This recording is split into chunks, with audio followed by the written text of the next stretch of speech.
Paramedical করলে শুধুমাত্র কি প্রাইভেট হসপিটালগুলোতেই চাকরি পাওয়া যায়? উত্তরটা হচ্ছে না। প্যারামেডিক্যাল কোর্সটি কমপ্লিট করার পরে তোমরা প্রাইভেট হসপিটালের সঙ্গে সঙ্গে সরকারি হসপিটালগুলোতেও কাজের সুযোগ পাবে এবং শুধুমাত্র স্যালারি নয়, সিকিউরিটিও পাবে। ভিডিওটি শেষ পর্যন্ত দেখতে থাকো। অনেকেই এটা মনে করি যে সরকারি চাকরি মানে শুধুমাত্র ডাক্তার এবং নার্সদের জন্য।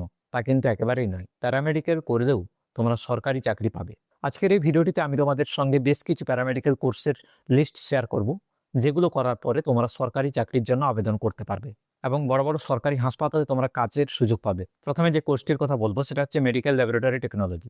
এই মেডিকেল ল্যাবরেটরি টেকনোলজি যদি তোমাদের সার্টিফিকেট থাকে তোমাদের ডিগ্রি থেকে থাকে, অর্থাৎ বিএমএলটি বা ডিএমএলটি যদি তোমার করা থাকে, তাহলে তোমরা সরকারি হাসপাতাল, মেডিকেল কলেজ এবং হেলথ ডিপার্টমেন্টে কাজের জন্য আবেদন করতে পারবে।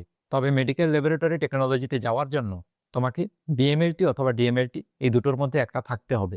এরপরে যখনই ফর্ম বেরাবে তোমরা ফিল আপ করবে এবং সেখানে মেরিট লিস্টে যদি তোমার নাম থাকে তোমরা সিলেকশন অবশ্যই পাবে। এরপরে যে কোর্সটির কথা বলবো সেটা হচ্ছে এক্স রে টেকনিশিয়ান। এই এক্স রে টেকনিশিয়ানের কাজ কিন্তু সরকারি হাসপাতালেও হয়ে থাকে এবং মেডিকেল কলেজেও হয়ে থাকে। যদি তোমার এই কোর্সটি করা থাকে তাহলে তুমি অবশ্যই আবেদন করতে পারবে।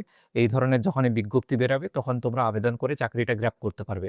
Operation theatre technology. এই অপারেশন থিয়েটার টেকনোলজিতে যেতে গেলে BSc in operation theatre technologist অথবা diploma in operation theatre technologist, এই দুটো কোর্সের মধ্যে যে কোনো একটা কোর্স তোমার থাকা চাই এবং সরকারি হাসপাতাল বা ট্রমা সেন্টার যেগুলো আছে সেখানে কিন্তু তোমরা কাজের সুযোগ পাবে। এরপরে যে কোর্সটির কথা বলবো সেটা হচ্ছে ডায়ালিসিস টেকনোলজি। এই কোর্সটি যদি তোমার করা থাকে তাহলে তোমরা সরকারি চাকরির জন্য আবেদন করতে পারবে। যে কোনো মেডিকেল কলেজ হয়ে গেল, মেডিকেল কলেজের সঙ্গে সঙ্গে সরকারি হাসপাতাল, এখানে কাজের সুযোগ তোমরা পাবে। এরপরে চলে আসি ফিজিওথেরাপিস্ট। ফিজিওথেরাপিস্টের ডিমান্ড সব জায়গায় রয়েছে। তো ফিজিওথেরাপিস্টের যখন বিজ্ঞপ্তি বেরোবে তখন যদি তোমার এই ফিজিওথেরাপিস্ট নিয়ে কোর্স করা থাকে, ডিগ্রি করা থাকুক বা ডিপ্লোমা করা থাকুক, তাহলে তুমি অবশ্যই আবেদন করতে পারবে এবং মেরিট লিস্টের ভিত্তিতে তোমাকে সিলেক্ট করা হবে। Health supervisor, public health staff, এদের রিকোয়ারমেন্ট হয় হেলথ ডিপার্টমেন্টে। এছাড়া মিউনিসিপ্যাল ডিপার্টমেন্ট রয়েছে যেখানে এই ধরনের পোস্টে নিয়োগ করা হয়। এটাতে যাওয়ার জন্য যদি তোমার প্যারামেডিক্যাল যে কোনো বিভাগে করা থাকে তোমরা আবেদন করতে পারবে। এরপরে নার্সিং অফিসার। নার্সিং অফিসার হিসেবে তোমরা যদি জয়েন করতে চাও সরকারি হাসপাতালগুলোতে, তাহলে তোমাদেরকে যেটা করতে হবে সেটা হচ্ছে বিএসসি নার্সিং করে রাখতে হবে।